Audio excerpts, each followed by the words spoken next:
নমস্কার শ্রোতা বন্ধুরা, অন্ধকারের গল্পকথার সাম্রাজ্যে আপনাদের সকলকে স্বাগত। আজকে আপনারা শুনবেন লেখক রূপম রায়ের কলমে ক্যাপ্টেন অজয় সিরিজের গল্প মায়াদ্বীপের গুপ্তধন।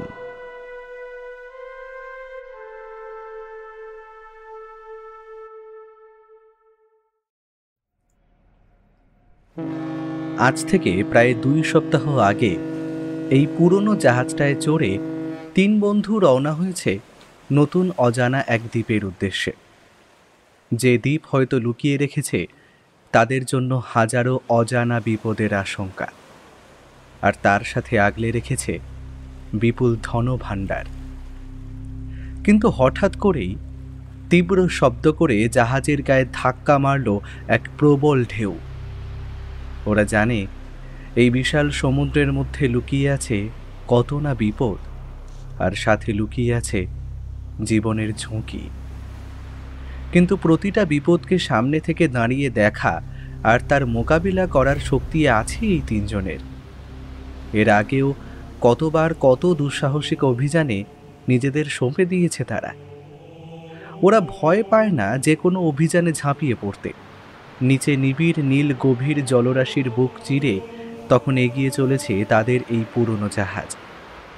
আগের এক অভিযান থেকে যে একটু পরিমাণ ধনসম্পদ তারা আনতে পেরেছিল তা দিয়েই তারা কিনেছে এই পুরনো জাহাজটা। এতদিন সমুদ্রযাত্রা করার জন্য ক্যাপ্টেন অজয় কিন্তু অত্যন্ত দক্ষ হয়ে উঠেছে জাহাজ চালানোয়। তবে সমুদ্র বড়ই মায়াময়। সে তার গহীন জলরাশির মধ্যে লুকিয়ে রেখেছে হাজারো অজানা রহস্যের ফাঁদ। সমুদ্রের ওই শেষ সীমানায় যেখানে আকাশটা হয়তো মেলে, তারই পর থেকে শুরু হয় মহাবিশ্বের আদিম রহস্যের খেলা। নীল আকাশে সাদা পেঁজা তুলোর মতো মেঘগুলো তখন এগিয়ে চলেছে খামখেয়ালে, ঠিক অজয়দেরই মতো। আজ তারা নোঙর ফেলেছে সমুদ্রের মাঝে একটি জায়গায়, কারণ সামনে সমুদ্রের জলরাশির মধ্যে সঠিক দিক নির্ণয় করে এগোতে হবে। তাই সেই জাহাজেরই ওপরের দিকে দাঁড়িয়ে কিছু একটা চিন্তা করছিল ক্যাপ্টেন অজয়। ঠিক এমন সময় তার পেছনে এসে দাঁড়ায় লালু আর অভিরূপ। দুইজনেই অত্যন্ত উত্তেজিত এই অভিযানের জন্য। অজয়ের হাতে খোলা রয়েছে একটা ম্যাপ, যা তাদের গন্তব্যকে দিক নির্দেশনা দেবে। আচ্ছা অজয়, তোমার ম্যাপ কি বলে? আমরা সঠিক পথে এগোচ্ছি তো? সেই বৃদ্ধের বলা অদ্ভুত দ্বীপের সন্ধান কি আমরা সত্যিই পাবো, নাকি সেটা কোনো গালগপ্প ছিল? দেখো, এই মানচিত্রটি অনুযায়ী আমাদের ঠিক পশ্চিম দিক বরাবর এগোতে হবে। দ্বীপটির অবস্থান এখানে দেখাচ্ছে জানিয়ান সাগরের পশ্চিম দিক বরাবর এই গভীর এক রহস্যময় অঞ্চলে। লালু বরাবরের মতন একটু ভীতু। সে তার কথা শুনে বলে ওঠে, আচ্ছা দাদা, অনেক দিন তো হলো এই বৃদ্ধের কথায় আমরা বেরিয়ে পড়েছি। 14 দিনের মতো হতে চললো প্রায়। তবে এখনও তো সেই দ্বীপের দেখা আমরা পেলাম না।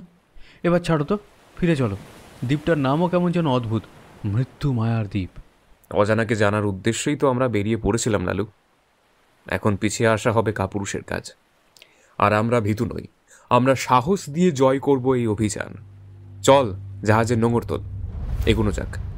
আমার অভিজ্ঞতা আর আমার কম্পাস যা বলে তার হিসেবে আমরা আর বেশি দূরে নেই। আর একটু খুঁজলেও দ্বীপটা হয়তো এসে পড়বে আমাদের হাতের নাগালে। যেমন বলা তেমন কাজ। অজয় ওদের মধ্যে সবার বড় আর সব থেকে অভিজ্ঞ, তাই কেউ আর কোনো কথা বলল না। জাহাজ এগিয়ে চলল নীল গভীর জলরাশির বুক চিরে অজানা মৃত্যু মায়ার দ্বীপের উদ্দেশ্যে। প্রায় 4 ঘন্টা জাহাজের স্টিয়ারিং হুইল ব্যবহার করে অজয় তখন বেশ ক্লান্ত। তবে আজও কি তারা খুঁজে পাবে না সেই দ্বীপ? কিন্তু কথায় আছে না, অন্ধকারে যেথায় সব আশা ভরসা শেষ হতে চলে, সেখানে হাত বাড়ায় এক ক্ষীণ আলোর রেখা, যা পথ দেখায় অনন্ত সাহসের আর ভেঙে দিতে চায় অদৃষ্টের লিখন। অজয় তখন জাহাজের উপর থেকে দূরবীন লাগিয়ে দেখার চেষ্টা করছে সামনের দিকে। কিন্তু হঠাৎ করেই একটা অদ্ভুত ব্যাপার থেকে সে আনন্দে আত্মহারা হয়ে পড়ে। কারণ বেশ কিছুটা দূরে সমুদ্রের পৃষ্ঠে অদ্ভুত কিছুর গতিশীলতা লক্ষ্য করা যাচ্ছে। একটি লালচে ধোঁয়ার বলয় ঘিরে রেখেছে সমুদ্রের মাঝে একটা অদ্ভুত জিনিসকে, আর সেই লাল ধোঁয়ার ঠিক ওপরের অংশ দিয়ে মাথা বাড়িয়েছে একটা অদ্ভুত খয়েরি রঙের চূড়া, আর সেটা যে কোনো আগ্নেয়গিরির মাথা তার বলে দিতে হয় না অভিজ্ঞ ক্যাপ্টেন অজয়কে। আর বৃদ্ধ ম্যাপটা দেওয়ার সময় বলে দিয়েছিল যে সেও দেখা পেয়েছিল এক অদ্ভুত রকমের ধোঁয়ার, আর সেই ধোঁয়ার আড়ালে লুকিয়ে আছে সেই অদ্ভুত মায়াময় মৃত্যু মায়ার দ্বীপ। অজয় চিৎকার করে বলে ওঠে, অভিরূপ, লালু, দেখতে পাচ্ছ তোমরা? ওই যে আগ্নেয়গিরির চূড়া দেখা যাচ্ছে, তার মানে আমরা সঠিক পথে এগুচ্ছি। বৃদ্ধ আমাদের ভুল বলেনি, এই ম্যাপ আমাদের সঠিক পথেই নিয়ে যাচ্ছে। আমাদের জাহাজকে এখন এগিয়ে নিয়ে যেতে হবে ওই লালচে ধোঁয়ার মধ্যে দিয়ে, তার ওপারেই হয়তো আছে সেই দ্বীপ। অজয় আর দেরি করল না, তীব্র উত্তেজনায় সে জাহাজটিকে চালনা করে দিল সামনের গন্তব্যের উদ্দেশ্যে। তবে তারা এটা জানে না যে সেই লালচে ধোঁয়ার মধ্যে লুকিয়ে আছে কি গভীর ফাঁদ। কিন্তু প্রায় ঘণ্টাখানেক গভীর জলরাশি পার করে তারা কোনো মতে পৌঁছল সমুদ্রের ওপর সেই ধোয়া ধোয়া অংশের ভিতর। কিন্তু ওরা তিনজনেই খেয়াল করল, যখন থেকে তারা এই তীব্র ধোঁয়ার মতো অংশে প্রবেশ করেছে তখন থেকেই হঠাৎ করেই সমুদ্র যেন শান্ত হয়ে গেছে। উত্তাল সমুদ্রের ঢেউ যেখানে সারাদিন তাদের জাহাজে ধাক্কা মারছিল সেই সবও যেন থেমে গেছে। বাতাসও যেন একটু একটু করে ভারী হয়ে উঠেছে। একটা অদ্ভুত অস্বাস্থ্যকর গন্ধ নাকে এসে ঠেকেছে তাদের। সামনে পথ দেখার উপায় নেই, কারণ ধোঁয়া দিয়ে ঘিরে রয়েছে সেটা। সমুদ্র এতটা শান্ত হয়ে গেল কেন দাদা? এটা কি কোনো খারাপ কিছুর ইঙ্গিত দিচ্ছে? ঝড়ের আগের সব কিছু থেমে শান্ত হয়ে যাওয়ার ব্যাপারটা যেন আমার মনে বারবার দাগ কাটছে। অজয়, লালু ভুল কিছু বলেনি। এটা দেখো, আমার কম্পাস কাজ করছে না। মনে হচ্ছে যেন এখানে হঠাৎ করেই সময় থেমে গেছে। এইসব কথা যেন অজয়ের কানেই যাচ্ছে না। সে খালি শান্তভাবে এগিয়ে নিয়ে চলেছে তাদের জাহাজটাকে, কারণ সমুদ্রের হালকা জলরাশির বুক চিরে তার কানে আসছে অদ্ভুত একটা অচেনা শব্দ। আর সেই শব্দটা মোটেই কোনো শুভ সংকেত নয়। চুপ করে ভালো করে কান পেতে শোনো। একটা ঘূর্ণির শব্দ আর তীব্র জলোচ্ছ্বাসের শব্দ কানে আসছে কি তোমাদের? সেই বৃদ্ধ নাবিক কিন্তু আমাদের বলেছিল যে মৃত মায়ার দ্বীপের চারপাশে এক অদ্ভুত শক্তি রয়েছে যা আমাদের এই দ্বীপকে চারপাশ থেকে রক্ষা করছে। আর তোমরা সেই শক্তির মোকাবেলা করেই সেই দ্বীপে ঢোকার প্রবেশ পথ খুঁজে পাবে। অজয়কে বৃদ্ধ নাবিক বিপদের ব্যাপারে সাবধান করলেও কি যে বিপদ তাদের জন্য অপেক্ষা করে আছে তার আভাস সে তাদের দেয়নি। কিন্তু হঠাৎ করেই এমন সময় তাদের জাহাজ যেন তীব্র গতিতে দুলতে শুরু করেছে। এতক্ষণ শান্ত হয়ে থাকা নিবিড় সমুদ্র যেন হঠাৎ করেই উত্তাল হয়ে গর্জন শুরু করলে। থেকে থেকে তীব্র বড় বড় ঢেউ এসে ধাক্কা মারা শুরু করেছে। প্রতিটা ধাক্কার সাথে সাথেই জাহাজটা প্রচণ্ডভাবে কাঁপছে। বিপদ যেন তাদের দরজায় কড়া নাড়ছে। প্রতিটা মুহূর্ত তীব্র থেকে তীব্রতর হয়ে উঠেছে। সবার মাথা তখন কাজ করছে না, কি হচ্ছে এটা তাদের সাথে। অজয়, আমাদের সামনে এগোনো কি ঠিক হবে? হঠাৎ করেই এই ঝড় আর তাণ্ডব কি করে শুরু হলো? ভীষণ বড় বিপদের একটা ইঙ্গিত। এটা কেন হচ্ছে অজয়, তুমি কি বলতে পারবে আমাকে? আমার মন বলছে এটা যেহেতু একটি আগ্নেয় দ্বীপ, তাই এই দ্বীপের সমুদ্রের নিচে আরও বহু আগ্নেয়গিরি রয়েছে, আর সেইগুলো জীবন্ত। আর সেইখান দিয়ে এই অগ্নুৎপাত ক্রমাগত হয়ে চলার জন্য এই তীব্র ধোঁয়ার সৃষ্টি। আর এই ধোঁয়ার সাথে সাথেই প্রচণ্ড বাতাস চলার কারণে এখানে সৃষ্টি হচ্ছে ঘূর্ণিঝড়ের চোখ। তাই এই রকমই বিপত্তি। কেউ ভয় পেও না, আমরা এই ধোঁয়া থেকে বের হতে পারলেই পৌঁছে যাব দ্বীপটার খুব কাছে।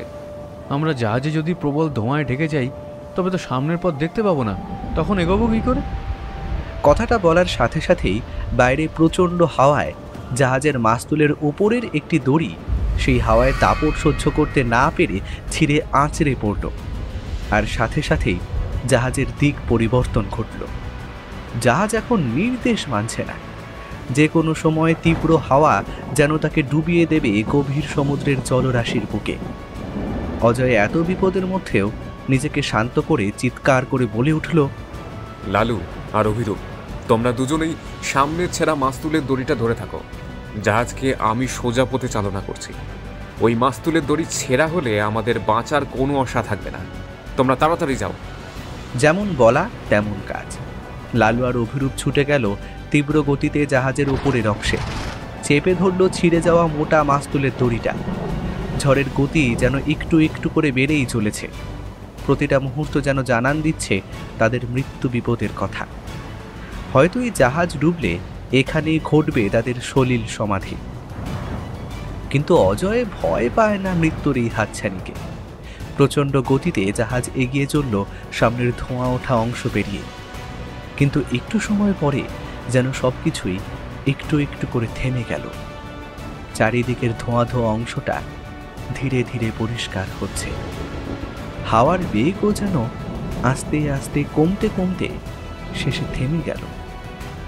অনেক কষ্টে তাদের জাহাজ সেই অন্ধকার ধোঁয়া অংশের থেকে বেরিয়ে এসে দ্বীপের অনেকটা কাছে এসে পৌঁছল। আমরা পেয়েছি দাদা, দ্বীপটি এখন আমাদের সামনে। কিন্তু কি ভয়ঙ্কর দেখাচ্ছে, এটাকে দেখো। দ্বীপটিকে যেন তখন ঘিরে রেখেছে হালকা কুয়াশার একটা আস্তরণ। হালকা ঠান্ডা বাতাসে ঘন কুয়াশা ছড়িয়ে পড়েছিল চারিপাশে। দ্বীপের অদ্ভুত কিছু গাছপালা আর সবুজ নজরে পড়ছিল তাদের। আমরা প্রস্তুত। এখন আমাদের দ্বীপের রহস্য উদ্ঘাটন করতে হবে। তবে আজ রাতটা এখানে বালির চরে আমরা তাঁবু খাটিয়ে বিশ্রাম নেব। রাতে দ্বীপের অচেনা জঙ্গলে পাড়ি দেওয়া বুদ্ধিমানের কাজ হবে না। সকালে পথ পরিষ্কার হলে আমরা সামনে এগুব। যেমন বলা তেমন কাজ। ওদের জাহাজ নোঙর ফেলল মৃত্যু মায়ার দ্বীপের অদ্ভুত সাদা রঙের বালুচরে। ভোর হওয়ার সাথে সাথেই সূর্য উঁকি দিল নির্জন দ্বীপের লালচে ধোঁয়ার মধ্য দিয়ে। কাল রাতে যে দ্বীপ ঢেকেছিল নির্জন কালো অন্ধকারে, আজ সে ধীরে ধীরে নিজের রূপ প্রস্ফুটিত করে তুলেছে। পুরো জঙ্গলের বড় বড় গাছগুলো যেন দাঁড়িয়ে আছে এক একটি বৃহৎ অন্ধকার দৈত্যের মতো। তাদের আয়তন এতই বৃহৎ যে বনস্পতির ছায়া ভেদ করে সূর্যের আলো সেই জঙ্গলে প্রবেশ করতে পারে না। জঙ্গলের প্রতিটি অংশে গজিয়ে উঠেছে নানান জানা অজানা গুল্মজাতীয় লতা পাতার সমারোহ। তবে অদ্ভুত একটা ব্যাপার হলো, এই দ্বীপের মাটির রং মিশমিশে লাল। শুধু সমুদ্রের তীরবর্তী অংশে সাদা বালি চিকচিক করছে।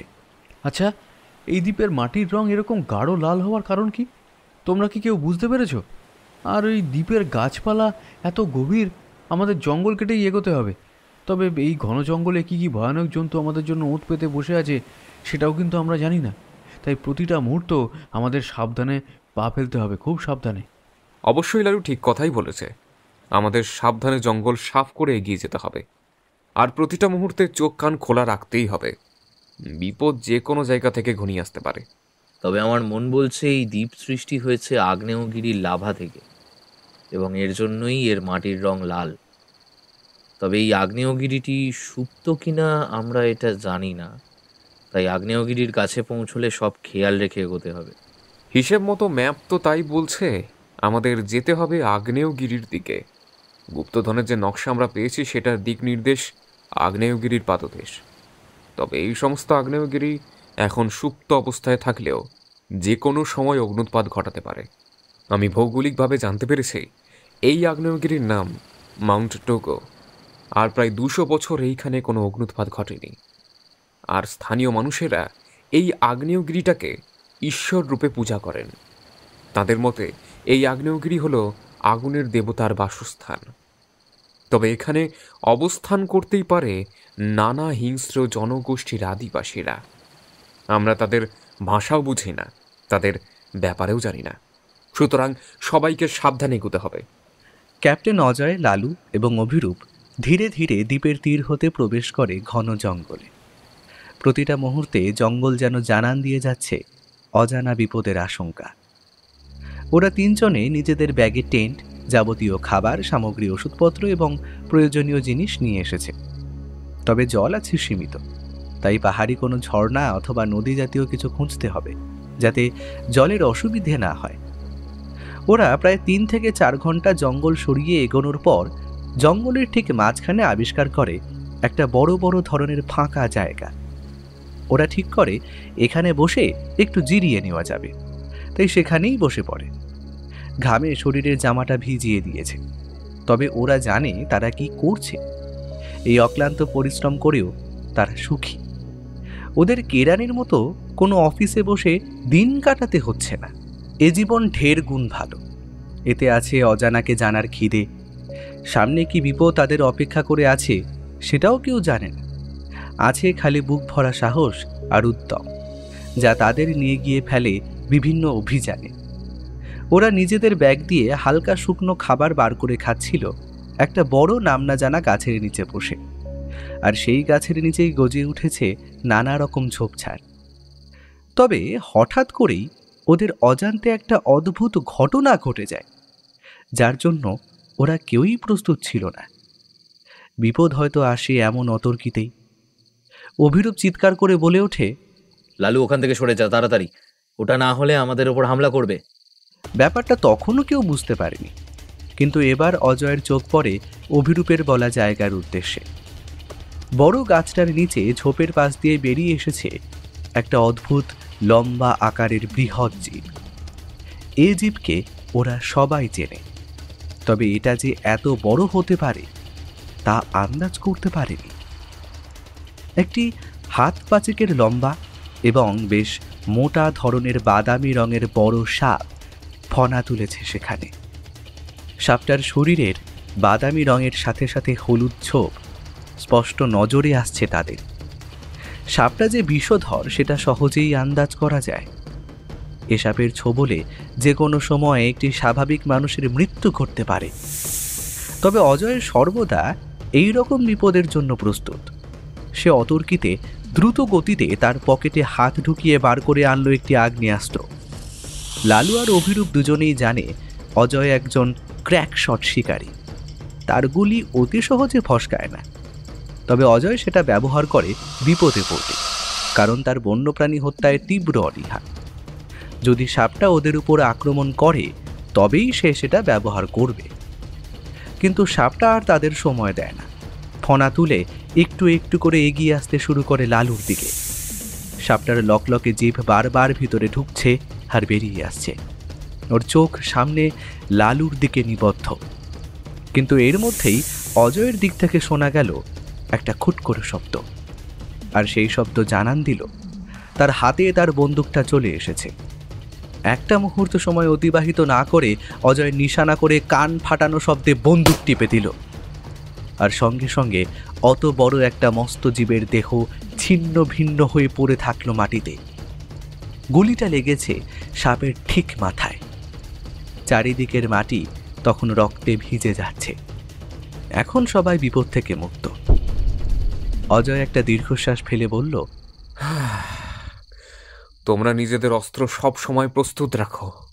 দেখলে তো কেমন একটা বড় বিপদ ঘটে যেতে পারত। এই জঙ্গল তোমার সাধারণ জঙ্গল নয়। এই জঙ্গলের প্রতিটা কোণে লুকিয়ে আছে অজানা আশঙ্কা, অজানা বিপদ। চলো এগুলো যাক এবার। আর অভিরূপ, তুমি কিন্তু ম্যাপটা দেখতে থাকো সব সময়, কারণ দিক নির্দেশ ভুল হলে আমাদের সময় আর শ্রম দুটোই নষ্ট হবে। হ্যাঁ, আমি সেটা নজর রাখছি। তবে আমাদের কম্পাস মোটামুটি খারাপই বলা যায়। কেন জানি না, আমরা এই দ্বীপে প্রবেশ করার পর থেকেই আমার কম্পাসটা অকেজো হয়ে গেছে।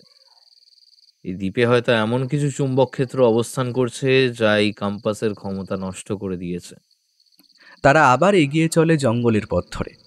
সকালের খাওয়া পেটে পড়ার সঙ্গে সঙ্গে তারা যেন শরীরে আলাদা রকম একটা বল পেল। এবার তারা প্রস্তুত জঙ্গলের পথে অগ্রসর হওয়ার জন্য। জঙ্গল যেন আরও ধীরে ধীরে গভীর এবং ঘন হয়ে উঠছে। এর মধ্যে হঠাৎ করেই আর এক বিপত্তি ঘটে তাদের সাথে। হঠাৎ মাটির নিচ থেকে বেরিয়ে থাকা একটি অজানা উদ্ভিদের লতা অভিরূপের পায়ে জড়িয়ে যায়। অভিরূপ সেটা জড়িয়ে যাওয়ার সাথে সাথেই ভয় চিৎকার করে মাটিতে পড়ে যায়। দাদা, আমাকে বাঁচাও! এই লতাটা যেন আমার পাটা আষ্টে পৃষ্ঠে ধরেছে। আমি আর এগোতে পারছি না, নড়তেও পারছি না। প্রতিটা মুহূর্তে যেন মনে হচ্ছে এই উদ্ভিদটা জীবন্ত আর তার লতাগুলো জীবন্ত। এই উদ্ভিদের লতার মধ্যে অবস্থান করছে কিছু কাঁটা, যা ধীরে ধীরে আমার পায়ে বিঁধে যাচ্ছে। তুই ভয় পাস না অভিরূপ, আমি আসছি। অজয় তৎক্ষণাৎ সেখানে পৌঁছে তার ছুরিটা দিয়ে তীব্র গতিতে চালাতে শুরু করে উদ্ভিদ তার গোড়ার দিকে। কারণ উদ্ভিদটা যদি জীবন্ত হয় তবে তার প্রাণভোমরা লুকিয়ে আছে তার গোড়ায়। অভিরূপ ততক্ষণে তীব্র যন্ত্রণায় চিৎকার শুরু করেছে। তার মুখে সেই মুহূর্তে ফুটে উঠেছে আতঙ্ক ও ভয়ের ছায়া। অজয় ছুরি দিয়ে ততক্ষণে পুরো গাছটা সাবার করে দিয়েছে। একটু একটু করে উদ্ভিদের লতাটা নিস্তেজ হয়ে পড়ে যায় মাটিতে, যেটা জড়িয়ে ধরেছিল অভিরূপের পা। সে এখন বিপদমুক্ত। তোমার পায়ে তো ভালো মতো ক্ষত সৃষ্টি হয়েছে অভিরূপ। আজ আমাদের এগুলো ঠিক হবে না। তোমার পায়ে ফার্স্ট এড করা দরকার। এখন ঠিক আছো তো? না দাদা, আমার পায়ে তেমন কিছু হয়নি। লতাটা খালি আমার পা জড়িয়ে ধরেছিল, হালকা একটু কাঁটা বেঁধেছে বটে, তবে তেমন গুরুতরও নয়। আমি এগিয়ে যেতে পারবো। ওরা ধীরে ধীরে এগিয়ে চলে সামনে জঙ্গলের পথে। ওরা জানে না ওদের জন্য আরও কি বিপদ সাজিয়ে রেখেছে এই মৃত্যু মায়ার দ্বীপ। তারা সেদিনের মতো জঙ্গলের প্রচণ্ড পরিমাণ ঘন পথ হেঁটে ক্লান্ত হয়ে পড়েছে।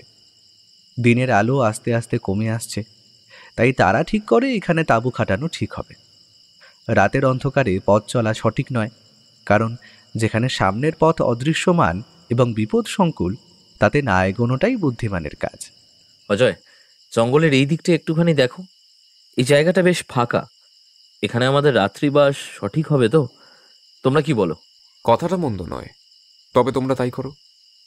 তোমরা দুইজন মিলে তাঁবুটা ভালো করে খাটিয়ে নাও। আমি দেখি কাছাকাছির মধ্যে কাঠকুটো বা শুকনো পাতা পাওয়া যায় কিনা। ওগুলো জ্বালিয়ে আমরা রাতের খাবার গরম করে নিতে পারবো। আর রাতে সেই আগুনই আমাদের বন্য জন্তুর হাত থেকে এবং নানা বিপদ থেকে রক্ষা করবে। পুরো তাঁবুর চারপাশে আগুন জ্বালিয়ে দিতে হবে।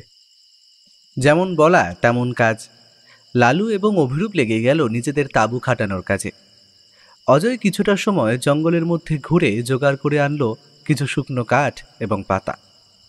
তারপর সেগুলো জ্বালানির মতো তাঁবুর চারপাশে জ্বালিয়ে দিল। সে আগুনের তাপেই তাদের খাবার তৈরি করতে বসলো লালু। ওদের মধ্যে লালুই রান্নাবান্না খুব ভালো করে জানে। তিনজনেই প্রথমে 3 কাপ চা করে সেটা নিয়ে বসলো। অজয়ের আবার চা ছাড়া চলে না, তাই সে ব্যাগে করে নিয়েই এসেছে। অভিরূপ তাঁবুর বাইরে চারপাশে তাকিয়ে বলল, দাদা, আমাদের কতদিন লাগতে পারে ওই গুপ্তধন উদ্ধার করতে? ম্যাপ অনুযায়ী আমরা তো সঠিক পথেই চলেছি। আমার মন বলছে এই দ্বীপটা আয়তনে অতটা বড় নয়, তাই এখানে হারিয়ে যাওয়ার ভয় নেই। আমি যতদূর দেখেছি ম্যাপ যা বলছে, আমাদের সোজা চলতে হবে আগ্নেয়গিরির দিকে। আর এক কথায় বলা যায় আমরা আগ্নেয়গিরি দেখেও নিজেদের পথ নির্দেশ করে এগিয়ে যেতে পারবো। তবে আগ্নেয়গিরির পাদদেশে পৌঁছে কি করতে হবে বা কোথায় যেতে হবে সেটার কথা ম্যাপেও বলা নেই। সুতরাং অদৃষ্টের লিখন অনুযায়ী আমাদের কাছে যতটা তথ্য আছে আমরা ততটা অনুযায়ী এগিয়ে যাব। দাদা, তোমরা একটা জিনিস ভুলে যাচ্ছ। আমাদের কাছে কিন্তু অফুরন্ত খাবার নেই। সুতরাং আমাদের এই জঙ্গলে শিকার করতে হবে। সঞ্চিত খাবার আগ্নেয়গিরির ভিতরে যদি আমরা প্রবেশ করি তখন কাজে লাগবে। এটা কোনো ব্যাপারই না লালু। আমরা তো আজ সকালেই জঙ্গলের মধ্যে চলার পথে অনেক ছোটোখাটো খয়েরি রঙের খরগোশের দেখা পেয়েছি। কাল সকাল দিয়ে না হোক এই খরগোশ শিকার করেই খাওয়া দাওয়া হবে। তবে জল কিন্তু মজুদ রয়েছে অল্প। সুতরাং আমাদের আগে এখানে কোনো ছোট জলাধার খুঁজতে হবে যার দ্বারা আমরা জল সংগ্রহ করব। আর আমার কাছে জল পরিশুদ্ধ করার রাসায়নিক পদ্ধতি আছে। এই জলে যদি কোনো রকম বিষাক্ত পদার্থ মিশে থাকে তা আমাদের শরীরের পক্ষে ক্ষতিকারক। তাই সকলকেই বলা থাকলো কেউ যেখানে সেখানে জল খাবে না। ওরা তাঁবুর ভিতর কথা বলছে, ঠিক এমন সময় হঠাৎ করে ওদের তাঁবুর বাইরে কিছু অদ্ভুত শব্দ শোনা গেল। অজয়ের কান সর্বদাই সজাগ, তাই সে ছুটে গিয়ে হাতে ওদের বন্দুকটি তুলে নিল আর লালু আর অভিরূপকে নিজেদের পিস্তল দুটো তৈরি রাখতে হুকুম দিল। আসলে শব্দটা একটা নয়, সম্মিলিত কিছু মানুষ যদি অদ্ভুত ভাষায় কথা বলে এবং অঙ্গভঙ্গি করে কিছু বোঝানোর চেষ্টা করে, এই শব্দটা খানিকটা যেন সেই রকম। ওরা বুঝতে পারে কেউ বা কারা যেন ওদের তাঁবুর খুব কাছে চলে এসেছে। তিনজনেই তৎক্ষণাৎ তাঁবু থেকে বাইরে বেরিয়ে আসে। চারিপাশে চোখ ঘুরিয়ে অন্ধকারের মধ্যে তারা কিছুই লক্ষ্য করতে পারে না। তাঁবুর পেছনের দিকের আগুন তখন নিভু নিভু, সেটায় কাঠ ফেলে দিতে হবে। তাঁবুর সামনের আগুনের লাল শিখা দাউ দাউ করে জ্বলছে, তা দিয়েই কাঠ এবং শুকনো পাতা জ্বলার শব্দ কানে যাচ্ছে। কিন্তু এর মধ্যে হঠাৎ করেই ওদের তিনজনের যেন মনে হলো কেউ বা কারা তাদের উপর নজর রাখছে। অতর্কিতে কিছু চোখ যেন ওদের গতিবিধি লক্ষ্য করছে বড় বড় গাছ এবং ঝোপগুলোর পেছন দিয়ে। এমন সময় হঠাৎ করেই একটা সাদা রঙের আঁকিবুকি কাটা মুখ উকি দিল গাছের পেছন থেকে। তারপর একটা নয়, দুটো নয়, প্রায় জনাবিশেক মানুষ বেরিয়ে এলো গাছ ও জংলার ভাগ দিয়ে।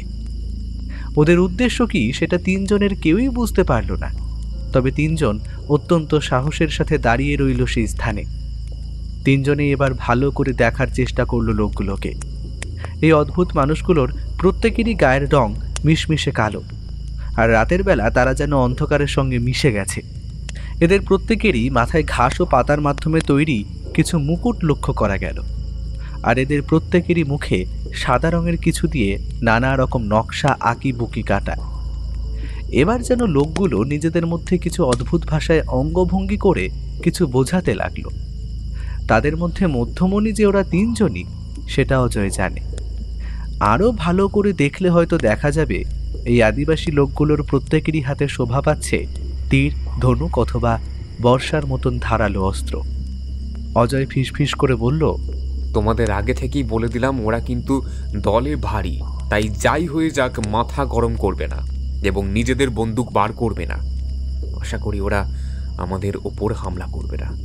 আমরা এখন একটা কাজ করব, আমাদের অস্ত্রগুলো মাটিতে রেখে দিয়ে ওদের বোঝাতে হবে আমরা ওদের বন্ধু, শত্রু না। অজয় সর্বোপরি নিজের বন্দুকটা মাটিতে রেখে নিজের হাত মাথার ওপর দিয়ে বোঝালো তারা যুদ্ধ চায় না।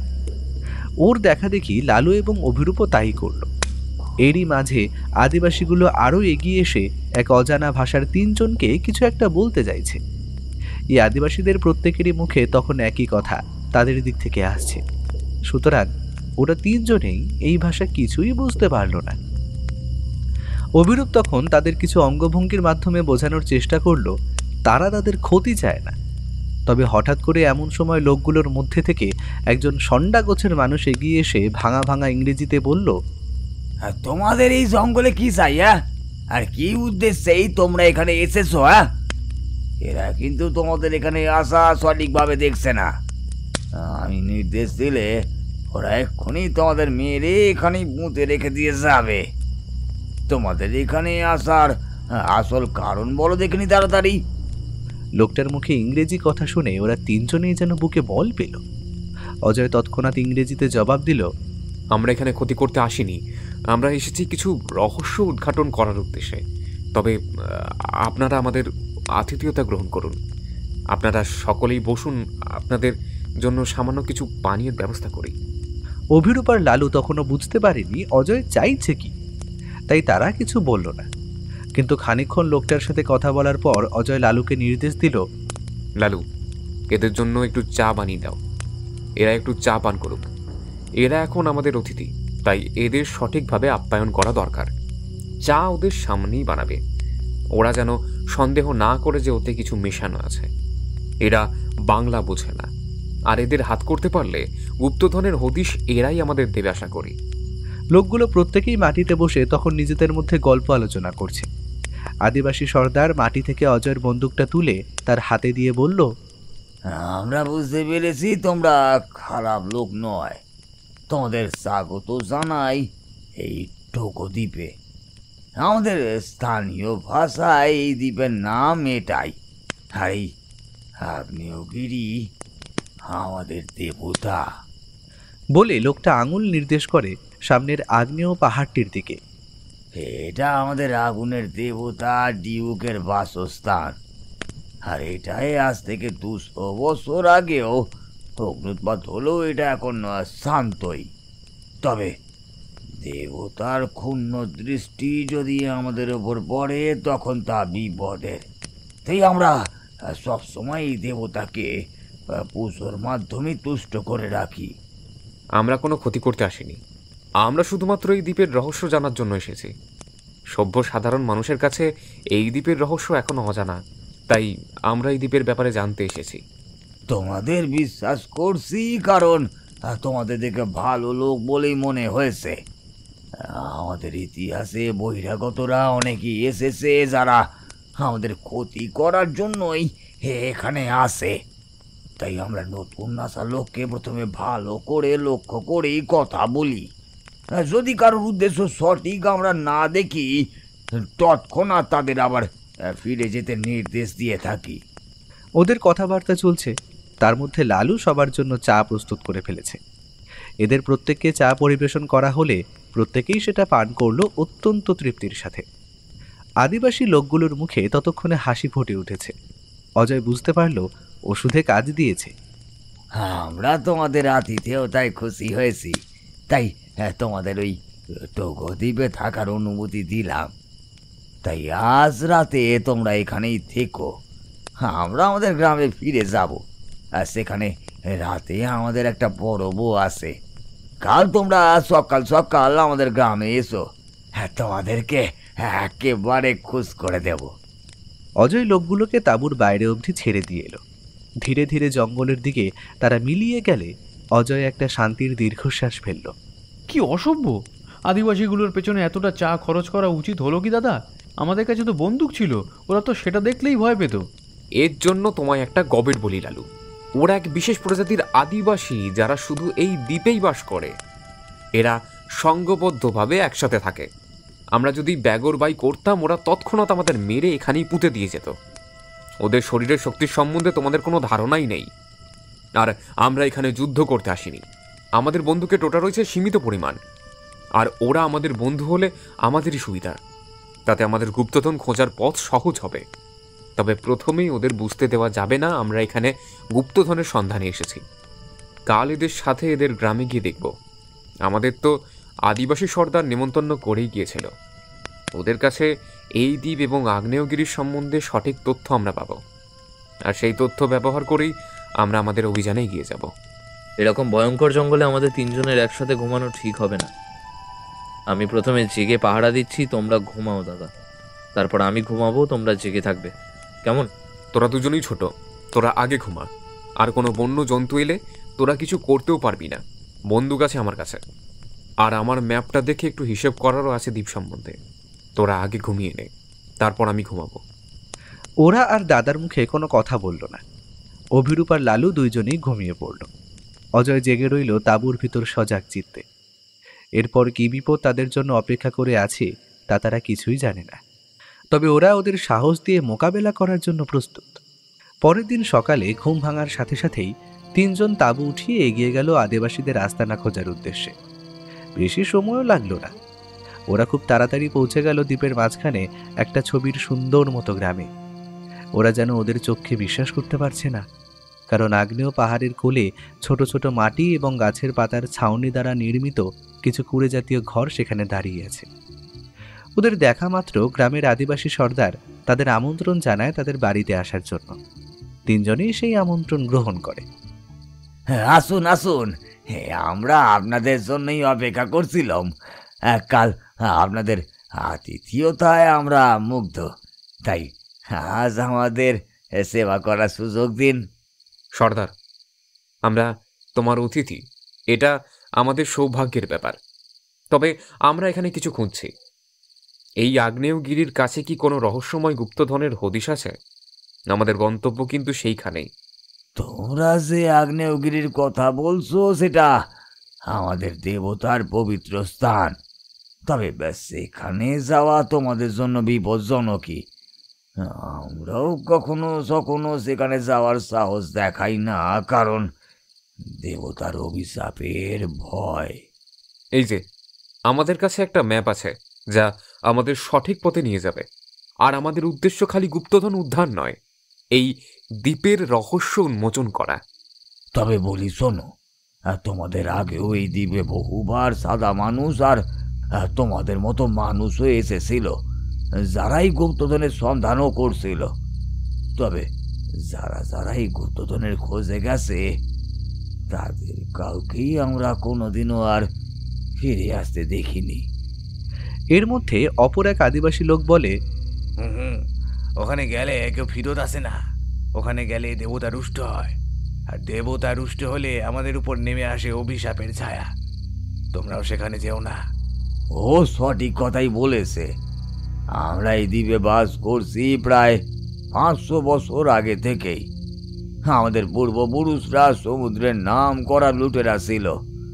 ওরা বিভিন্ন দেশে জাহাজ মাল নিয়ে যাওয়ার সময় সেই জাহাজ লুট করত। আর সেই সময় জাহাজগুলিতে সোনা দানা হিরে জহরত ও বাণিজ্যও হতো। তাই তারা তাদের সময় বিপুল পরিমাণ অর্থ আর সম্পদ লুট করে লুকিয়ে রাখত আগ্নেয়গিরির গভীরে কোনো এক গুহার মতো অংশে। তবে সময়ের সাথে সাথে আমরাও ধীরে ধীরে সভ্য হয়েছি, আমাদের কেউ আর লুটপাট করে না। কিন্তু আমাদের দ্বীপের কোথায় যে সেই পাহাড়ি গুহার কোলে তারা সম্পদ লুকিয়ে রেখেছিল তা আমরা নিজেরাও জানি না। আমাদের গুপ্তধনের ওপর কোনো লোভ নেই সর্দার। আমরা ফিরে যাওয়ার সময় এখান থেকে একটা সোনাও নিয়ে যাব না, সেটা আমি কথা দিলাম।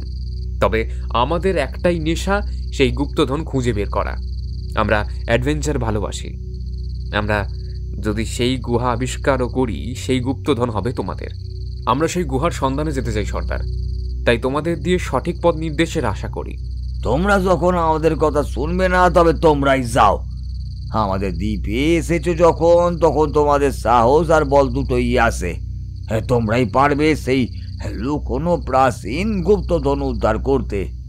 তবে আমি তোমাদেরকে একটা জিনিস দিতে চাই, যা হয়তো তোমাদের কাজে লাগতে পারে। বলে আদিবাসী নেতা উঠে গেল ঘরের কোণে রাখা একটি ধাতব সিন্দুক লক্ষ্য করে, আর সেখানে কিছুক্ষণ হাতড়ে খুঁজে বার করে আনলো একটা অতীব সুন্দর পাথরের নকশা করা একটি বড় চাকতির মতো জিনিস। জিনিসটায় অদ্ভুত ভাষায় কিছু কথা লেখা আছে। আদিবাসী সর্দার সেটা অজয়ের হাতে তুলে দিয়ে বলে, এই চক্র আগ্নেয় দেবতার, আর দেবতা তোমাদের অভিযান আশীর্বাদ করবেন। আর এইটিকে সাধারণ জিনিস ভেবো না গো, হয়তো এটাই তোমাদের পৌঁছে দেবে গুপ্তধনের খুব কাছে। আমি যখন ছোট ছিলাম আমাদের বাবা আমার হাতে এটা তুলে দিয়ে বলেছিলেন, রাজার ঐশ্বর্য লুকোনো আছে ওই পাহাড়ি গুহায়। যার সাহস আছে, যার মধ্যে রয়েছে প্রবল জানার বসনা, বিপদকে দূরে ঠেলে এগিয়ে যাওয়ার উদ্যম, সেই খুঁজে বের করতে পারবেই গুপ্তধনের সন্ধান। তোমাদের যাত্রা সফল হোক, আমি নিজে দেবতার কাছে প্রার্থনা করব। আদিবাসী জনগোষ্ঠীর নেতা তাদের ভালো ভালো কিছু অদ্ভুত রকমের খাবার খাইয়ে ভালোবাসা জানালো। তারপর ওদের এগিয়ে দিল গ্রাম থেকে সামনের জঙ্গলের উদ্দেশ্যে। এবার গন্তব্য একটাই, সেই আগ্নেয়গিরির ঠিক নিচে পৌঁছনো আর খুঁজে বার করা সেই পাথুরে গুহা। তবে ওদের তিনজনেরই সাহসের অভাব নেই, তাই তারা দ্বিগুণ উৎসাহে পা বাড়ালো সেই বিপদসংকুল অজানা পথের উদ্দেশ্যে। ওরা সেদিন আর অপেক্ষা করেনি। দিনের আলো থাকতে থাকতে বেরিয়ে পড়ে জঙ্গলের মধ্যে দিয়ে আগ্নেয়গিরির পাদদেশের উদ্দেশ্যে। ওরা আদিবাসী গ্রাম থেকে হেঁটে বেরিয়েছে প্রায় 4 থেকে 5 ঘন্টা হয়ে গেল। বেশ অনেকটা পথ চলে ওদের শরীর তখন ক্লান্ত, পা যেন তীব্র যন্ত্রণায় ফেটে পড়ছে। তবে ওরা যেন এবার জঙ্গলটিকে ঘন থেকে আরও কমতে কমতে মিলিয়ে যেতে দেখল। জঙ্গলের পথ মোটামুটি এখন শেষ বলা চলে, কারণ সামনে বড় ঘাসের ঘন তৃণভূমি ওদের চোখ আকর্ষণ করছে। বিকেল নাগাদ সূর্যাস্তের আলো ঘাসগুলোর উপর পড়ার সাথে সাথেই সবুজ রং যেন সোনালী বর্ণ ধারণ করেছে। ওদের চোখের সামনে এখন দণ্ডায়মান সুবিশাল আগ্নেয় পর্বত, যা হয়তো এই দ্বীপের প্রাণ ভোমরা। বাদামি রঙের পাহাড়টি যেন বিশাল আকার দৈত্যের মতো দাঁড়িয়ে আছে ওদের সামনে। পাহাড়ের আশপাশ থেকে দেখা মিলেছে সবুজের ঘন ঘটা, আর এই পাহাড় পাথর দ্বারা গঠিত সংকীর্ণ ভূমি। আর পাহাড়ের চূড়ার উপর দিয়ে দিনের শেষ আলো ছড়াতে ছড়াতে মিলিয়ে যাচ্ছেন সূর্যদেব। শেষ বেলার আলো গায়ে পড়ছে ওদের তিনজনেরই, যেন জানান দিয়ে যাচ্ছে ওরাই আগাম ভবিষ্যতের দূত, যারা সাহসের বিনিময়ে অর্জন করে সফলতা। তারা ভয় পায় না কোনো বিপদকেই, তারা শুধু জানে কিভাবে এগিয়ে যেতে হয়। তাদের মাথার ছাদ হলো শুভ্র নির্মল নীল আকাশ, আর তাদের পায়ের নিচে অবস্থান করে মাটি। এরা তিনজন এইভাবেই নিজেদের জীবনকে উপভোগ করতে চায়, প্রতিটা মুহূর্তে, প্রতিটা সময়। তবে যাই হোক, সামনে আগ্নেয় পর্বতের শৃঙ্গটিকে দেখে তারা একটু স্বস্তির নিঃশ্বাস ফেলল। আর এই পাহাড়ের কোলে শেষ বেলার শেষ আলোয় এত সুন্দর সূর্যাস্ত তারা হয়তো খুব কমই দেখেছে। আজ অনেকটা পথ হাঁটা হয়েছে, আর আমাদের জঙ্গলের পথ মোটামুটি শেষ। কাল আমাদের উপরে চড়াই উঠতে হবে। পাহাড়ে চড়া কিন্তু জঙ্গল পেরোনোর থেকে অনেক কঠিন কাজ। আমাদের সঠিক মতো বিশ্রাম নিতে হবে আজ রাতে। কাল এক নতুন অধ্যায়ের সূচনা। পাহাড়ের পাদদেশ থেকে একটি জায়গা খুঁজে বার করে সেখান দিয়েই আমরা উপরে উঠব। অজয়, তুমি একটা ব্যাপার খেয়াল করেছো? ম্যাপে কিন্তু কোথাও পাহাড়ে ওঠার কথা বলা হয়নি। এখানে যে জায়গাটা নির্দেশ করেছে সেটা পাহাড়ের নিচেই কাছাকাছি কোনো এক প্রাচীন গুহা। আর আমরা সেই গুহার কাছাকাছি গেলেই গুপ্তধনের পথ সোজাসুজি খুঁজে বার করে নিতে পারবো আশা করি।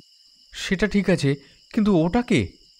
লালুর কথাটা শুনে সবাই চমকে উঠল এবং পেছন ফিরে দেখল হঠাৎ করেই একটা কম বয়সী আদিবাসী ছেলে ওদের পেছনে এসে দাঁড়িয়েছে। এই ছেলেটাকে অজয় ভালো মতোই চেনে, কারণ আদিবাসী গ্রামে একে সে দেখেছিল। এখন প্রশ্ন হলো, ছেলেটা ওদের পেছন পেছন এত দূর এলো কেন? কি উদ্দেশ্য রয়েছে তার? অজয় ছেলেটার দিকে এগিয়ে গিয়ে ভাঙা ভাঙা ইংরেজিতে জিজ্ঞেস করলো, তুমি গ্রাম ছেড়ে আমাদের পিছু নিয়েছো কেন? তুমি কি আমাদের কিছু বলতে চাও? আমার নাম লুনি।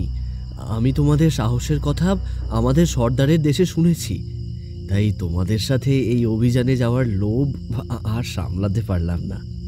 আমি গ্রামের সর্দারকে জানিয়েই এসেছি, তবে তোমাদের কাছে বলতে একটু লজ্জা লাগছিল। তার জন্য পুরোটা পথ আমি তোমাদের পিছন পিছন লুকিয়ে এসেছি। এবার আমার ইচ্ছে তোমরা দয়া করে আমাকে সাথে নাও।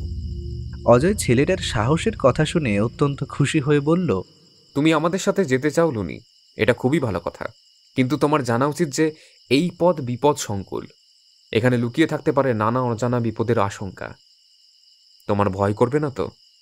আমি এই পাহাড়ের কাছে গ্রামে বড় হয়েছি। ছোট থেকে এই পাহাড়ই আমাদের বাসস্থান, খাদ্য সন্ধান এবং বিভিন্ন কাজে আমরাই পাহাড়ের ওপরে ভরসা করি। তাই আমি এই পাহাড়ের অনেক রাস্তাই ভালো মতো চিনি। আমি তোমাদের পথ সঠিকভাবে নিয়ে যেতে সাহায্য করতে পারি। অজয়, লুনি কিন্তু ঠিক কথাই বলেছে। ও আমাদের পথ খুঁজে বার করতে সাহায্য করবে। ও আমাদের সাথেই চলুক। ঠিক আছে লুনি, তুমি এখন আমাদের সাথে আমাদের তাঁবুতে বিশ্রাম নাও। কাল সকালবেলা আমরা পাহাড় চড়ার কাজ শুরু করব। তবে আমরা এখনো জানি না আমরা কোথায় চলেছি এবং আমাদের গন্তব্য কতদিনে খুঁজে পাব। আরও অনেক ক্ষেত্রেই এই সমস্ত অভিযান ব্যর্থ হয়। তার জন্য তোমাকে নিজেকে প্রস্তুত করতে হবে। সেদিনের মতো ওরা পাহাড়ের পাদদেশেই বিশ্রাম নেওয়ার জন্য তাঁবু ফেলল। সন্ধ্যের আগেই অজয় জঙ্গলের মধ্যে একটি খরগোশকে দেখেছিল ঘুরতে। সে তখনই সেটাকে শিকার করে। রাতে আগুন জ্বালিয়ে চারজনে মিলে সেটারই মাংস পুড়িয়ে খাবার বন্দোবস্ত করে। তবে একটা অদ্ভুত জিনিস তিনজনেই লক্ষ্য করে। রাত বাড়ার সাথে সাথে এই আগ্নেয় পাহাড়ের পাদদেশ ধীরে ধীরে শীতল হয়ে উঠছে। এতটা ঠান্ডা ওরা এই দ্বীপে আসার পর থেকে কোনোদিনও অনুভব করেনি। সত্যি, প্রকৃতি এতই অদ্ভুত, কোথায় কি লুকিয়ে রেখেছে তা কেউ জানে না। পরের দিন সকাল হতেই চারজন তৈরি হয়ে নেয় এই বৃহৎ পর্বত আরোহণ করার জন্য। ওরা তাঁবু গুটিয়ে এগিয়ে চলে পাথুরে পথ ধরে। এতদিন তিনজন জঙ্গলের পথে আসার জন্য সেই রকম কষ্ট অনুভব হয়নি। তবে আজ মাত্র 2 ঘন্টা চড়াই উঠে তাদের অবস্থা একেবারেই নাজেহাল। লুনির কিন্তু পাহাড়ে ওঠার অভ্যেস আছে, তাই তার সেই রকম কোনো অসুবিধেই হলো না। কিন্তু অজয় এখনও একটা জায়গা খুঁজে চলেছে ম্যাপে, যেখান থেকে তারা একটা ত্রিভুজ আকৃতির গুহামুখ খুঁজে পাবে। অজয়কে সেই বৃদ্ধ নাবিক এক পাথরের গুহার কথাই বলেছিল। ওরা তন্ন তন্ন করে সেটাই খুঁজে চলেছে। চলতে চলতে প্রায় ঘন্টা 3 পেরিয়ে গেছে, তবুও তারা সেই রকম পাথুরে জায়গা খুঁজে পেল না। আসলে এখানে চারিদিকেই লাল এবং খয়েরি রঙের প্রচুর পরিমাণে পাথর, আর সেইগুলোই সৃষ্টি করেছে বিস্তীর্ণ উচ্চভূমি। প্রায় 4 ঘন্টা হতে চলল। আমরা বলতে গেলে পাহাড়ের পশ্চিম দিক থেকে চলা শুরু করে ধীরে ধীরে অর্ধেক পথ চলে নিলাম। তবে ম্যাপে বলা জায়গাটা খুঁজে পেলাম না। আরও যদি আমরা আজ সারাটা দিনও কাটিয়ে দিই পুরো পাহাড়টা পরিক্রমা করতে, তাও আমরা সঠিকভাবে বলতে পারবো না যে পাথুরে গুহাটা ঠিক কোন জায়গায়। হাল ছাড়লে হবে না দাদা। আমরা হাল ছেড়ে বসে গেলে তো এই অভিযান ব্যর্থ হবে। মনে সাহস আনো, আমরা ঠিক খুঁজে বার করব সেই গুহার মুখ। লুনি এতক্ষণ তাদের কথা মন দিয়ে শুনছিল, কিন্তু হঠাৎ করেই ওদের শেষ কথাটা শুনে সে চিৎকার করে বলল, তোমরা কি কোনো ত্রিকোণ আকৃতির গুহামুখ খুঁজছো? আমার মন বলে আমি যেটা ভাবছি তোমরা সেটার কথাই বলছো। আমি একটা জায়গা চিনি। আসলে আমাদের গ্রামের লোকেরা সব সময় বলে ওই জায়গায় নাকি দানও থাকে, ওখানে গেলে নির্ঘাত মৃত্যু। তাই আমরা ভয় কোনোদিনই যেতাম না সেখানে। তবে তোমরা বললে আমি সেই জায়গায় তোমাদেরকে নিয়ে যেতে পারি। অজয় হাসি মুখে লুনির পিঠ চাপড়ে দিয়ে বলল, যেখানে দেখিবে ছাই ওড়াইয়া দেখো তাই, পাইলেও পাইতে পারো অমূল্য রতন। চলো লুনি, আমরা হয়তো সঠিক জায়গায় সন্ধান তোমার মাধ্যমেই পেতে চলেছি। তুমি আমাদের পথ দেখিয়ে নিয়ে চলো, কেমন? ওরা সবাই প্রায় ঘণ্টাখানেক লুনির কথা মতো ওর দেখানো পথে এগোনোর সাথে সাথেই চোখে পড়ল একটি ত্রিভুজ আকৃতির অন্ধকার গুহামুখ। গুহার প্রবেশদ্বারে পৌঁছানোর সাথে সাথেই সবার মুখেই চাপা উত্তেজনা আর ভয় মেশানো অনুভূতি খেলা করে গেল। গুহার মুখ অদ্ভুতভাবে কালো এবং গভীর। গুহার ভেতরে প্রবেশ করার পরপরই ওরা অনুভব করল অদ্ভুত এক শীতল বাতাস যেন চারিদিকে বয়ে চলেছে। কিন্তু স্যাঁতস্যাঁতে গুহার পাথরের দেওয়ালে কিছু অদ্ভুত ও নতুন চিহ্ন আরও স্পষ্ট হয়ে উঠে অন্ধকারের ভেতরে। ওরা এগিয়ে চলেছে গুহার পাথুরে পথ ধরে। সবার আগে অজয় এবং তার পেছনে বাকি তিনজন। অজয়ের হাতে এখন হ্যারিকেন চলছে, আর সেটাই ওদের পথ দেখাচ্ছে সামনের। গুহার গভীরতা বাড়ার সঙ্গে সঙ্গে পথ যেন আরও সংকীর্ণ হয়ে উঠেছে।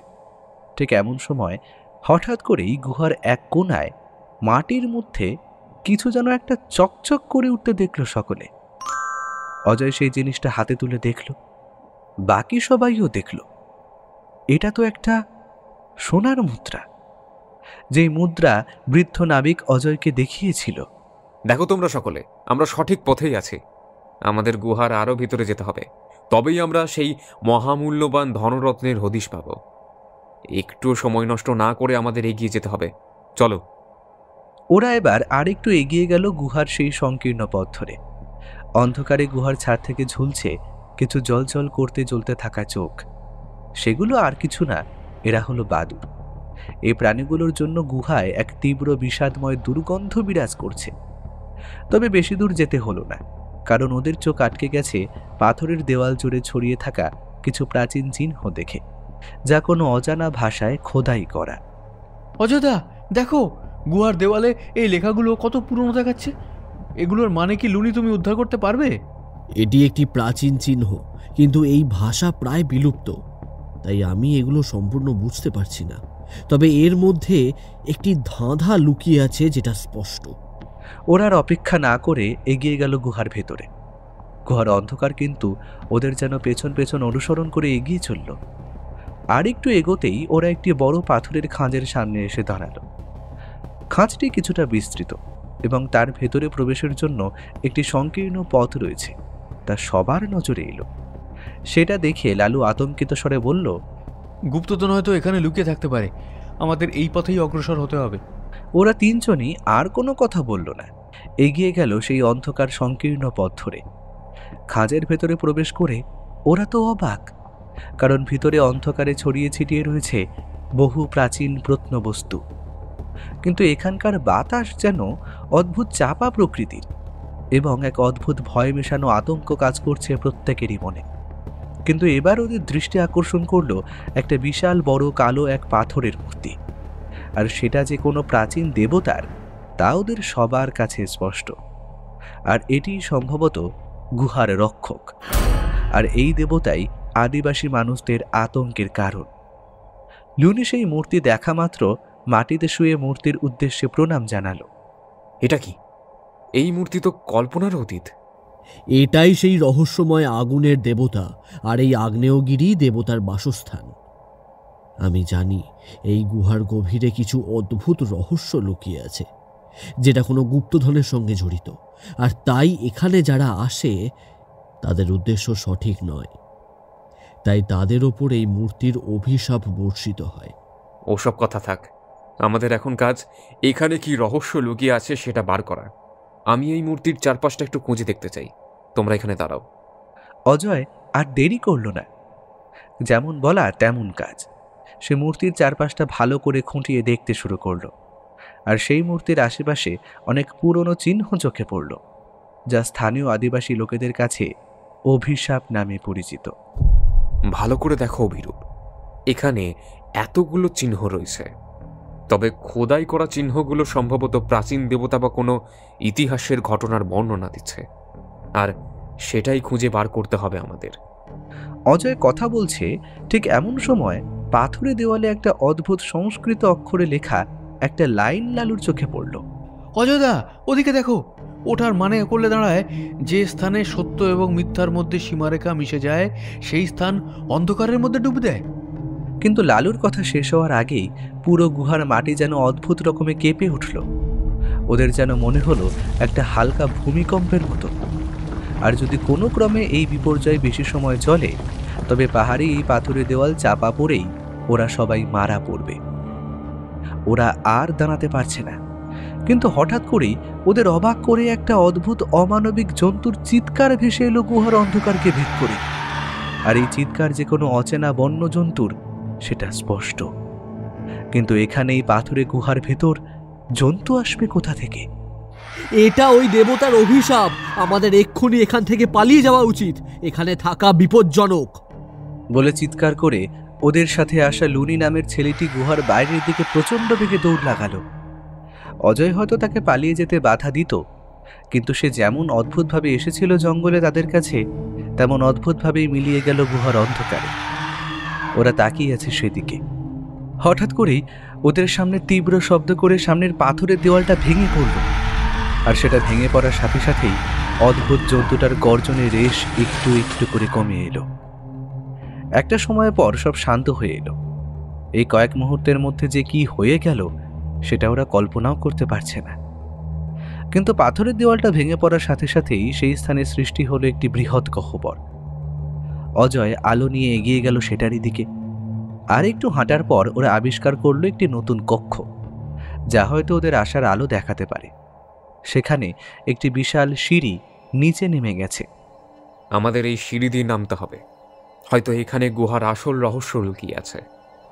ওরা অজয়ের পেছন পেছন সিঁড়ি দিয়ে নামতে শুরু করলো, আর প্রতিটি পদক্ষেপের সঙ্গে প্রত্যেকেরই মনের ভয় যেন আরো বেশি করে চেপে ধরতে শুরু করলো। নিচে অন্ধকার যেন আরো ঘন হয়ে আসছে। কিন্তু হঠাৎ করেই ওদের অবাক করে গুহার বাইরের দিক থেকে ভেসে এলো একটা তীব্র চিৎকার। আর এই গলার আওয়াজ ওরা প্রত্যেকেই চেনে। এটা ওদের সাথে কিছুক্ষণ আগে আসা আদিবাসী ছেলেটা লুনির গলার স্বর। সে যেন প্রচণ্ড আক্রোশে এবং যন্ত্রণায় চিৎকার করছে। সেই আওয়াজ শুনে আর দাঁড়িয়ে থাকা যায় না। ওরা তীব্র গতিতে ছুটতে থাকলো সেই আওয়াজের উৎস লক্ষ্য করে। কিন্তু ওরা অনেকটা দূরে চলে গিয়েছিল গুহার ভেতর। এই সামনের সিঁড়ি ভেঙে তারপর পাথুরে ঘর পেরিয়ে যখন গুহার মুখে এসে পৌঁছল, ততক্ষণে অনেক দেরি হয়ে গেছে। কারণ যে দৃশ্য ওদের চোখে ধরা দিল তা ওরা স্বপ্নেও কল্পনা করতে পারেনি। কারণ ঠিক গুহার মুখে পড়ে আছে একটা দেহ। অজয় দ্রুত গতিতে এগিয়ে গিয়ে লুনির ডাকের সামনে হাত নিয়ে গিয়ে বুঝতে পারল তার শরীরে এখনো প্রাণ আছে। কিন্তু ওর এমন অবস্থার কারণ কি? সেদিনের মতো ওরা আর গুহার ভেতরে প্রবেশ করল না। তিনজনে মিলে লুনির চোখে মুখে জল দেওয়া মাত্র লুনির জ্ঞান ফিরল। তার কথা শুনে এইটুকখানি বোঝা গেল বা জানা গেল যে সে একটা অদ্ভুত বড় ভয়ানক জন্তুকে গুহার মুখে ঘুরতে দেখে ভয় পেয়ে জ্ঞান হারিয়েছিল। তবে জন্তুটা যে কি রকম সে সঠিকভাবে বুঝতে পারেনি। তার বর্ণনা অনুযায়ী যেটুকু বোঝা যাচ্ছে, জন্তুটা অনেকটা মানুষেরই মতো দুপায়ে চলে, আর গায়ে ঘন কালো রোমশ লোম। অজয়ের জন্তুটার বর্ণনা শুনলে অনেকটা গরিলার মতো মনে হলো। কিন্তু এখানে গরিলা আসবে কোথা থেকে?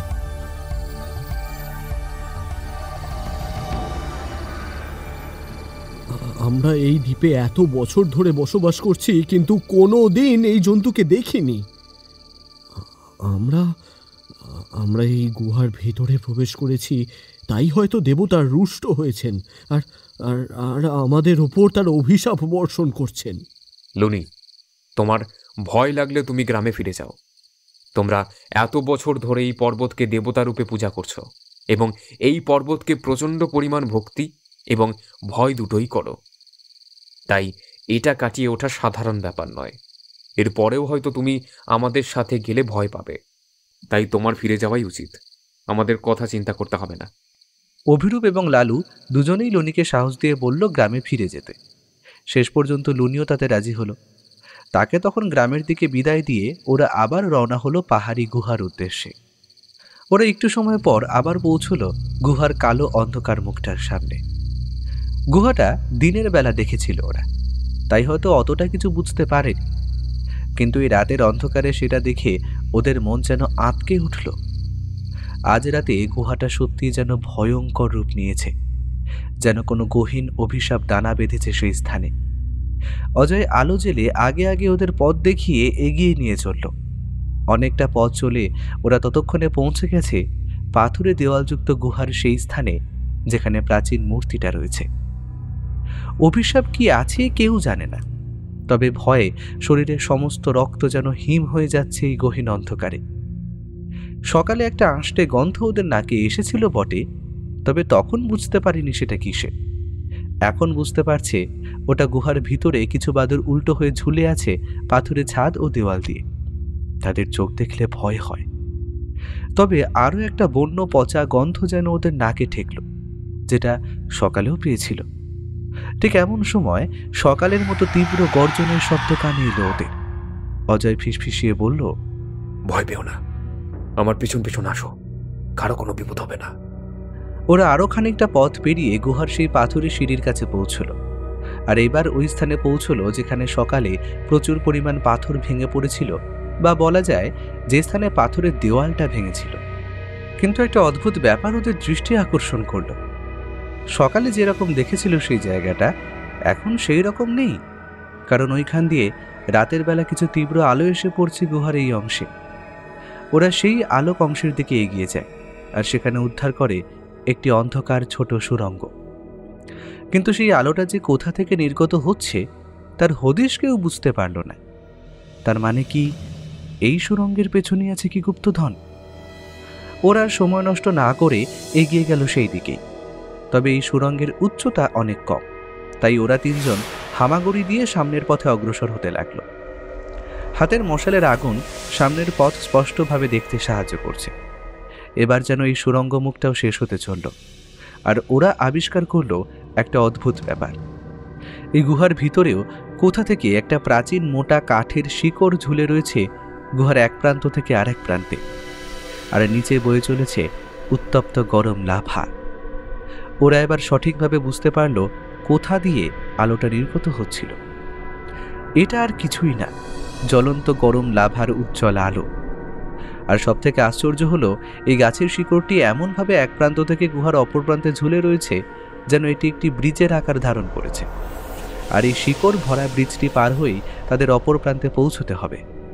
আর একটু ভুল হলেই তারা গিয়ে পড়বে নিচের জ্বলন্ত লাভার ভিতর, অর্থাৎ যার একটাই মানে মৃত্যু। তোমরা এখানেই দাঁড়াও, প্রথমে আমি এগিয়ে গিয়ে দেখছি এই ব্রিজটা পার হওয়া যাবে নাকি, আর আমি যাওয়ার সময় একটা দড়ি বেঁধে দেব যা তোমাদের ওপরে আসতে সাহায্য করবে। অজয় ঠিক করলো সেই প্রথম এসে এই ব্রিজটি পেরোবে এবং পেছন পেছন বাকি দুজন। অজয় সময় নষ্ট না করে সেই শিকড়গুলোকে আষ্টে পৃষ্ঠে জড়িয়ে ধরে পার হয়ে যেতে থাকলো ধীরে ধীরে সেই ব্রিজটা। অজয় একটু অসাবধান হয়েছিল বটে, তবে সঙ্গে সঙ্গে এখান দিয়ে পড়ে গেলে তার নির্মম মৃত্যুর কথা চিন্তা করে সে নিজেকে সামনে দিল। অজয় ব্রিজটা পেরোনোর পর ওপারে তার ব্যাগ থেকে দড়ি বার করে। একটা দড়ি বেঁধে দিল যাতে লালু আর অভিরূপ সেই ব্রিজটা পেরিয়ে সহজে এপারে আসতে পারে। একটু একটু করে অতি সাবধানে সেই দড়ি এবং শিকড়টিকে ভর দিয়ে লালু এবং অভিরূপ অতি সাবধানে অজয়ের কাছে চলে এলো। এই বিপদ শেষ হলেও হয়তো ভালো হতো, কিন্তু এবার তাদের সামনে দেখা গেল দুটো আরও নতুন সুড়ঙ্গ মুখ। আর এখান দিয়ে যে কোন সুড়ঙ্গটা দিয়ে যেতে হবে সেটা তারা সঠিকভাবে বুঝতে পারল না। এখানে তো দুটো পথ, আমরা কোন দিকে যাব দাদা? এ তো বড় অদ্ভুত দাদা। তোমরা আমাকে অনুসরণ করো, আমি আগে আগে যাচ্ছি। অজয় একটু এগিয়ে গিয়ে লক্ষ্য করলো একটা সুড়ঙ্গ মুখ আটকানো আছে বড় একটি পাথরের মাধ্যমে। সুতরাং ওরা বুঝতে পারল এই গুহার পেছনে হয়তো লুকিয়ে আছে গুপ্তধনের পথ। তাই তারা তিনজন মিলে প্রচণ্ড কষ্ট করে সরাতে চেষ্টা করলো সেই সুড়ঙ্গের মুখের বড় পাথরটি। অবশেষে সেই পাথরটি বহু কষ্টের পর তারা সরাতে পেরেছে। ওরা এবার সামনে দেখতে পেল এ তো আর গুহা নেই। ওরা এখন গিয়ে পড়েছে একটা বড় ধরনের পাথরের ঘরের মধ্যে। এই ঘরের দেওয়াল এবং ছাদ সবটাই মসৃণ। ওরা যে কোথায় এসে পড়েছে ওরা ঠিক বুঝতে পারল না। আর চারিদিকে মশালের আলো ফেলে ওরা তো অবাক হয়ে গেল, কারণ সেই পাথরের ঘরটার ঠিক মধ্যিখানে অবস্থান করছে একটা বড় বট জাতীয় গাছ। গাছটা তার শাখা বিরাজ করেছে পুরো গুহাটা জুড়ে। আর সেই বট গাছের নিচে শয়িত আছে প্রায় 8 থেকে 10টা নরকঙ্কাল। ওদের 3 জনের আর বুঝতে বাকি থাকলো না এরা কারা। এরা সেই লোক যারা এর আগে গুপ্তধন উদ্ধার করতে এই গুহায় প্রবেশ করেছিল, আর তাদের এরকম নির্মম পরিণতি ঘটেছে। কঙ্কালগুলোর এমন অবস্থা দেখে ওদের বুকটা ভয়ে কেঁপে উঠল। তবে এবার ওদের চোখ গেল বড় গাছটার গুড়ির ঠিক নিচের দিকে। সেইখানে থরে থরে সাজানো রয়েছে বহু ধাতব বাক্স। আর সেই বাক্সগুলিতে যা উঁকি মারছে তা ওদের মন প্রাণ জুড়িয়ে দিল। কারণ হয়তো এই জিনিসটার জন্যেই ওরা এত কষ্ট করে এই দ্বীপে এসেছে প্রাণের ঝুঁকি নিয়ে। দূর থেকে সেটার ওপর মশালের আলো ফেলতেই সেই বাক্সের দিকটা চকচক করে উঠল, কারণ দূর থেকেই দেখা মিলছে বাক্সের মধ্যে সাজানো রয়েছে বহু পরিমাণ সোনা, মানিক, হিরে, জহরত। সেই সম্পদগুলোর উপর মশালের আলো পড়ার সাথে সাথেই সেখান দিয়ে একটা উজ্জ্বল আভা বিচ্ছুরিত হয়ে সারা ঘরের দেওয়াল জুড়ে সেটাকে আলোকিত করে তুলেছে। লালু হয়তো সেই গুপ্তধনগুলো দেখে নিজেকে সংবরণ করতে পারেনি। সে তীব্র গতিতে ছুটে গেল সেই বাক্সগুলোর দিকে। আর তৎক্ষণাৎই ঘটল সেই বিপদটা। সে গাছের গুড়িটার কাছে পৌঁছতেই লালুর পা পড়ল একটি পাথরের মধ্যে। আর আশপাশ থেকে প্রায় 3 থেকে 4টে তীর এসে শোঁ শোঁ শব্দে বেরিয়ে গেল লালুর কানের খুব পাশ থেকে। আরেকটু হলে হয়তো তীরগুলো বেঁধে যেত লালুর শরীরে। আরেকটু অসাবধান হলেই তার মৃত্যু নিশ্চিত ছিল। অজয় চিৎকার করে বলল, লালু, ওখানে স্থির হয়ে দাঁড়িয়ে পড়ো, এক পাও এগোবে না। এখানে ফাঁদ পাতা রয়েছে, আর একটা ফাঁদে ও পা দিলে হয়তো আমাদের 3 জনেরই মৃত্যু নিশ্চিত। আমাদের বুঝে শুনে কাজ করতে হবে। অজয়ের কথা শেষ হওয়ার সাথে সাথেই অভিরূপ চিৎকার করে ওঠে, অজয়দা, ওটা দেখো, ওটা তো আমাদের পরিচিত, তাই না? আদিবাসী সর্দার আমাদের ওই রকমেরই একটা পাথরের চাকতিযুক্ত নকশা দেখিয়েছিল না, যেটা এখন আমার ব্যাগে রয়েছে। আমার মন বলছে ওটা আমরা ওখানে সঠিকভাবে বসাতে পারলে এই ফাঁদ নষ্ট হয়ে যাবে, আর আমরা সহজে গুপ্তধনের কাছে পৌঁছাতে পারবো। যেমন বলা তেমন কাজ। অভিরূপ অত্যন্ত দ্রুত গতিতে নিজের ব্যাগ হাতে খুঁজে বার করে সেই পাথরের ধাতব ও চাকতিটি আর তীব্র গতিতে ছুটে গিয়ে সেটা সেখানে বসিয়ে দেয়। আর সঙ্গে সঙ্গে পাথরের দেওয়ালগুলো হঠাৎ করেই তীব্র খড়খড় শব্দে যেন সরে যায়। আর সেখান দিয়ে উন্মুক্ত হয়ে পড়ে একটি ফাঁকা দেওয়াল, যার দ্বারা এখন বাইরের ভোরের প্রথম আলো এই গুহার ঘরটিতে পড়ছে। অর্থাৎ এই ঘরটি একটি লুকোনো গুপ্ত কুঠুরি ছিল, যা এখন উন্মুক্ত। অজয় আনন্দে চিৎকার করে আত্মহারা হয়ে বলতে শুরু করলো, আমরা পেয়েছি লালু, আমরা পেয়েছি অভিরূপ। মৃত্যুমায়া দ্বীপের গুপ্তধন আমরা উদ্ধার করতে পেরেছি। প্রায় 1 মাসের কঠোর পরিশ্রমের পর আমরা নিজেদের সাহস দিয়ে উদ্ধার করতে পেরেছি এই গুপ্তধন। এই সেই রাজার ঐশ্বর্য, যা লুট করেছিল প্রায় 200 থেকে 300 বছর আগের প্রাচীন কালের জলদস্যুরা। আর সেই গুপ্তধন লুকোনো ছিল এই আগ্নেয় পাহাড়ের বুকে এইভাবে। আজ এই রহস্য উন্মোচিত হলো, তবে এই গুপ্তধনের কোনো অংশই আমরা ছুঁয়ে দেখব না। এই গুপ্তধন এখানকার সাধারণ আদিবাসীদের। ওরা এটা নিয়ে কি করবে সেটা তাদের ব্যাপার। আমাদের অভিযান এখানেই শেষ। গুপ্তধন উদ্ধার করার পর ওরা যখন সেই উন্মুক্ত পথ দিয়ে বেরিয়ে আসার জন্য প্রস্তুতি নেয়, ঠিক সেই সময় ওরা কিছু মানুষের কোলাহল শুনতে পায়। ওরা বাইরে এসে দেখতে পায় লুনি গ্রামের মানুষদের নিয়ে এখানে এসেছে, ওদের যদি কোনো বিপদ হয় তার থেকে উদ্ধার করার জন্য।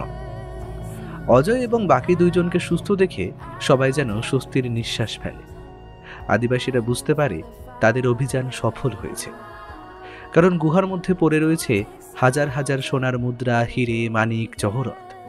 অজয় সমস্ত সম্পদ পুরো গ্রামবাসীদের ভাগ করে নিতে বলে, কারণ এটা তাদেরই পূর্বপুরুষদের অর্জিত লুকোনো সম্পদ। গ্রামবাসীরা তাদের বীরত্বের এবং সাহসের পরিচয় পেয়ে অত্যন্ত খুশি। তারা সেই গুপ্তধন গ্রহণ করলেও সেখান দিয়ে কিছু পরিমাণ হিরে এবং সোনাদানা তিনজনকে উপহার হিসেবে দিয়েছিল, আর সেটাই তাদের নতুন সমুদ্রযাত্রার যোগান দেবে। তবে অজয়, লালু, অভিরূপ তিনজনে থেমে থাকলে চলবে না। সমুদ্র ডাকছে নতুন কোনো অভিযানের উদ্দেশ্যে, নতুন কোনো রহস্য যা হয়তো লুকিয়ে আছে পৃথিবীর বুকে। সেটার সমাধান হয়তো ঘটবে ওদেরই হাত ধরে।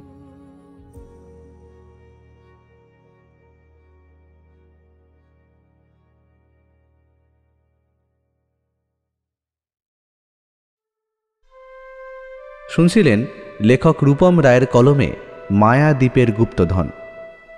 সম্পাদনা, ডিরেকশন এবং ভিডিওর ভিজুয়াল এফেক্টসে প্রায়ণ গোস্বামী, শব্দ পরিকল্পনা, মিশ্রণ এবং আবহ সৃষ্টিতে সাউন্ডস্কেপ, পোস্টার ডিজাইনে কভারম্যান অভিব্রত।